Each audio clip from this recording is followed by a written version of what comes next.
अच्छा मुझे बताएं, ये लव मैरिज है? जी। और पहले प्रपोज किसने किया? मैंने। इस उम्र में ये करती है? तो नहीं, वो इतनी जल्दी एक्सेप्ट भी कर लिया आपने? नहीं, देखिए अगर इस उम्र में इसका मुझे प्रपोज करा बनता है, वैसे मुश्किल है ना।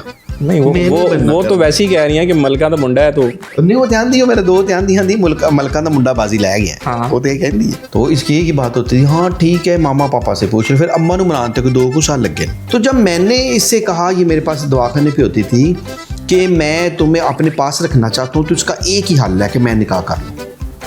अच्छा, इसके अलावा तो कोई हल नहीं था।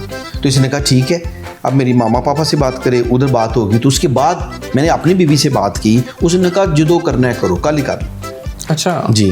तो देखिए उसकी रजामंदगी हुई आपस में। ये देखिए रात को भी सदर शॉपिंग करने इकट्ठे गए। पहली बीवी घर है और 4 बच्चे हैं। बेटा बड़ा जो है, एक बेटा है वो बीकन हो जाता है, बेटी कॉलेज जाती है। हम हंसी खुशी जिंदगी गुजार रहे हैं जी। तो पहली बेगम ने उसके साथ रह रही है। अच्छा, पूछिए, इधर से पूछिए। ये वाकई सच में? हाँ जी बिल्कुल।